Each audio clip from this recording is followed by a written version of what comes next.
Madhya Pradesh Congress media विभाग के अध्यक्ष मुकेश नायक ने जल संसाधन विभाग में व्याप्त कथित अनियमितताओं को लेकर प्रेस कॉन्फ्रेंस की। उन्होंने आरोप लगाया कि विभाग में परसेंटेज का खेल चल रहा है और बड़े टेंडरों में फिक्स मॉडल अपनाया जा रहा है। मुकेश नायक ने कहा कि प्रदेश में पिछले 1.5 वर्षों से कई सिंचाई परियोजना के टेंडर बंद पड़े हैं, जिससे किसान प्रभावित हो रहे हैं। उन्होंने दावा किया है कि किसानों के नाम पर कमिश्नरखोरी हो रही है और 300 करोड़ रुपए के ऊपर से टेंडरों में कथित रूप से परसेंटेज मॉडल लागू किया जा रहा है। कांग्रेस नेता के मुताबिक टेंडर प्रक्रिया में बार बार 13 चुनिंदा कंपनियों के नाम सामने आ रहे हैं, जिसमें पारदर्शिता पर सवाल खड़े हो रहे हैं। उन्होंने सरकार से मांग की कि पूरे मामले की उच्च स्तरीय और निष्पक्ष जांच कराए और टेंडर प्रक्रिया को सार्वजनिक किया जाए। हमारे पत्रकार जन, आज मैं मध्य प्रदेश की ऐसी समस्या की ओर आपका ध्यान आकर्षित कर रहा हूं, जहां शुद्ध पेयजल की व्यवस्था के लिए जल निगम ने और पीएचई डिपार्टमेंट ने सबसे ज्यादा धनराशि को आवंटित किया है। लेकिन मुझे ऐसा लगता है कि ये अनिवार्य जरूरत का जो नियोजन है, इस निर्ममता से इसमें भ्रष्टाचार हुआ है, इसकी आप कल्पना नहीं कर सकते हैं। अभी तक तो हमने यही सुना था कि कोई एक व्यक्ति अभिनय के क्षेत्र में चोर का अभिनय कर लेता है, विलेन का अभिनय कर लेता है, हीरो का अभिनय कर लेता है। लेकिन ये पहली बार देखने में आ रहा है कि एक ही कंपनी अलग अलग छद्म नामों से इस तरह एक सिंडिकेट बनाकर सारे ठेके आपसी तालमेल और मेलजोल से हड़प रहे हैं और विभाग के मंत्री का और दलालों का उनको संरक्षण है। इसकी ये बड़ी अद्भुत कहानी है। मैं जल संसाधन मंत्री से ये पूछना चाहता हूं कि ये नौशाद नाम का व्यक्ति कौन है, जिसको आपने पूरा डिपार्टमेंट आउटसोर्स कर दिया है। ये कभी दिखाई नहीं देता और ये पूरे विभाग में ऐसी अदृश्य शक्ति बना हुआ है, जैसे बिग बॉस के शो में बिग बॉस की केवल आवाज पर आती है, वैसे ही जल संसाधन विभाग में ये नौशाद नाम का व्यक्ति कौन है, जिसके इशारे के बिना वहां पत्ता भी नहीं हिलता। मैं मंत्री जी से ये पूछना चाहता हूं, इस नौशाद नामक व्यक्ति से इसका क्या रिश्ता है, क्या कारण है कि बिना दिखाई देते हुए भी हर किसी ठेके में, टेंडर में इसका डिसाइडिंग रोल है, इसकी निर्णायक भूमिका है और क्या परसेंटेज ये लेता है और बाकी लोगों को क्या परसेंटेज ये देता है, इसकी जांच होना चाहिए। मैं मोहन यादव जी से मांग करता हूं कि अगर वो जल संसाधन की इस हिस्सेदारी में शामिल नहीं है तो सीबीआई जांच की घोषणा करें और इस विभाग में नौशाद नाम के व्यक्ति की क्या भूमिका है।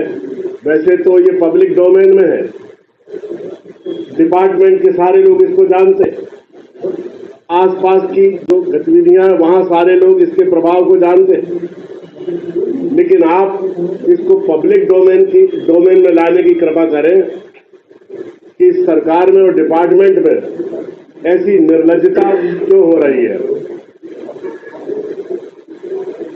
ये बताएं मंत्री जी और मोहन यादव जी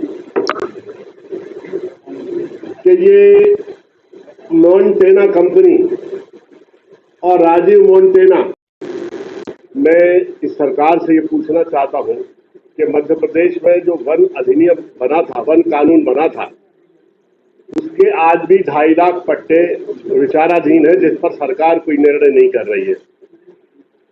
कल्दा और श्यामगिरी के पहाड़ों पर आदिवासियों की हजारों एकड़ जमीन, उनसे अनुमति ले ली कि इस पर हम कॉमर्शियल एक्टिविटीज करना चाहते हैं। बीजेपी के नेताओं ने और पूर्व मंत्री ब्रजेंद्र सिंह के रिश्तेदारों ने और उनके परिजनों ने कि हम इस पर कॉमर्शियल एक्टिविटीज करना चाहते हैं और उसमें जो प्रॉफिट होगी उसमें आदिवासी हिस्सेदार होंगे। लेकिन उनसे अनुमति ले ली और जिनकी जमीन है आदिवासियों की, वो वहां मजदूर बने पत्थर फोड़ रहे हैं और इनके परिजन और ये लोग मोटी कमाई कर रहे हैं। तो तीसरी बात, मध्य प्रदेश में अनुसूचित जाति और जनजाति के जो छात्रावास है वहां खटमल काट रहे हैं बच्चों को, वहां मच्छर काट रहे हैं बच्चों को, खिड़कियों के कांच फूटे हुए हैं, पेयजल की व्यवस्था नहीं है, ओढ़ने बिछाने के कपड़े नहीं है, ठीक से बर्तन नहीं है, उनको जो निर्धारित राशन मिलता है उसमें घोटालेबाजी चल रही है और किस दुरावस्था और दीनहीन अवस्था में अनुसूचित जाति जनजाति के बच्चे हमारे हॉस्टलों में मध्य प्रदेश में रह रहे हैं। जरा मोहन यादव जी आप उसकी भी चिंता करिए। इससे मुख्यमंत्री जी आपका और तुलसी सिलावट जी आपका क्या संबंध है? और जो अलग अलग कंपनियां आपसी तालमेल से जो टेंडर ले रही हैं उसमें ये राजीव मोंटेना की क्या भूमिका है इसको स्पष्ट करें। ये वो कंपनी है जिसको माननीय कमलनाथ जी पूर्व मुख्यमंत्री ने इसको ब्लैकलिस्ट किया था, लेकिन ये छद्म नामों से पूरे ठेके ले रही है। इसकी डिसाइडिंग भूमिका है और नौशाद और ये छद्म कंपनियां मिलकर मोटा मुनाफा क्यों कमा रहे हैं इस बात को जनता के बीच में आप स्पष्ट करें। क्या जो दुबई में बिजनेस है,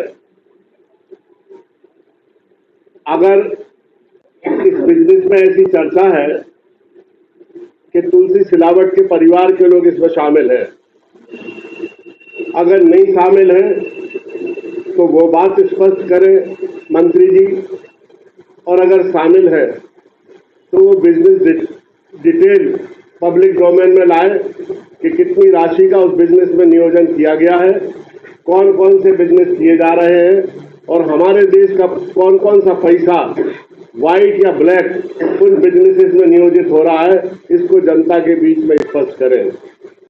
की सप्लाई होना चाहिए, DI पाइप की सप्लाई होना चाहिए। निर्धारित मापदंडों में इस पाइप की सप्लाई को ठीक बताया गया है, लेकिन HDPE इस पाइप की सप्लाई क्यों हो रही है, कौन इस सप्लाई को करा रहा है, कौन इसकी टेक्निकल जो जांच कर रहा है और क्यों इसको भुगतान किया गया, किसके अप्रूवल से किसके अनुमोदन से इसको भुगतान किया गया और क्यों किया गया।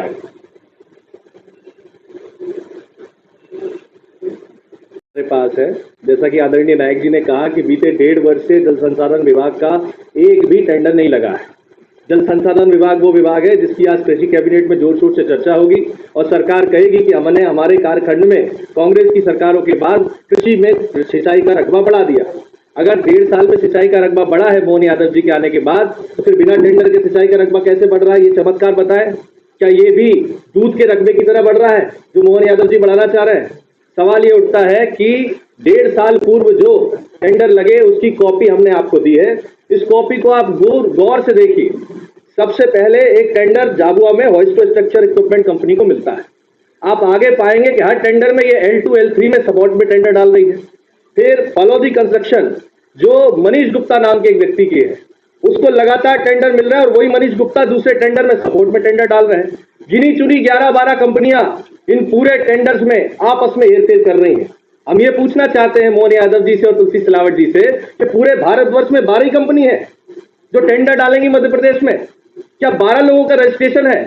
वो लाखों लाख युवा जिनको आपने प्रधानमंत्री मुद्रा लोन योजना के तहत कॉन्ट्रैक्टर के 10-10 लाख रुपए दिए, वो ठेकेदार कहाँ है भैया? आप कहते हो कि हमने जो युवाओं को रोजगार दिया, ठेकेदार बनाया, ठेकेदार कहाँ है? ये फलोदी कंस्ट्रक्शन के मनीष गुप्ता जी पे क्यों कृपा बरस रही है? जगदीश गुप्ता जी पे ऐसी कौन सी कृपा बरस रही कि उन्होंने DI की जगह HDPE पाइप सप्लाई कर दिया और भुगतान निकल गया? आखिरकार गुजराती कॉलोनी का वो मकान किसका है जिससे लगातार ठेकेदारों को फोन जाते हैं? पूर्व में ये चर्चा सार्वजनिक है, बड़े बड़े अखबारों ने छापी है। E1 में वो मकान कौन सी कंपनी का है जिससे लगातार ठेकेदारों के पास फोन जाते हैं? अगर इस पूरी परियोजना को गहनता से देखा जाए तो एक नेक्सस बना के टेंडर लिए जा रहे हैं, परसेंटेज फिक्स किया जा रहा है। ये जो नौशाद है, इनके स्तर से उच्च स्तर पर, विभागीय स्तर पर लगातार कमिश्नर खोरी का बिजनेस चल रहा है। अगर ठीक ढंग से E1 के उस मकान की और गुजराती कॉलोनी के उस मकान की फॉरेंसिक जांच हो जाए, वहां रखी नोट की मशीनों की जांच हो जाए, तो ये पूरा का पूरा मनी ट्रेल तथ्यात्मक रूप से साबित हो जाएगा। हम ये मांग करते हैं कि जैसा कि आदरणीय नायक जी ने कहा कि इसकी सीबीआई जांच होनी चाहिए, लगातार पूरे में जिन जिन का इसमें नाम आया है उनकी फाइनेंशियल डॉक्यूमेंट्स की निष्पक्षता से प्राइवेट ऑडिट कराई जानी चाहिए और इस प्राइवेट रिपोर्ट को सदन के पटल पर या फिर सार्वजनिक पटल पर सरकार को रखना चाहिए। हम मांग करते हैं कि यदि मुख्यमंत्री जी उसमें इन्वॉल्व नहीं है, जैसा कि नायक जी ने कहा, तो जांच कराइए साहब और बताइए कि आखिर ये नौशाद है कौन, आखिर राजू मोंटेना पे इतनी कृपा क्यों बरस रही है और आखिर ये मनीष गुप्ता और जगदीश गुप्ता की क्या साठगांठ है तुलसी सिलावट जी से।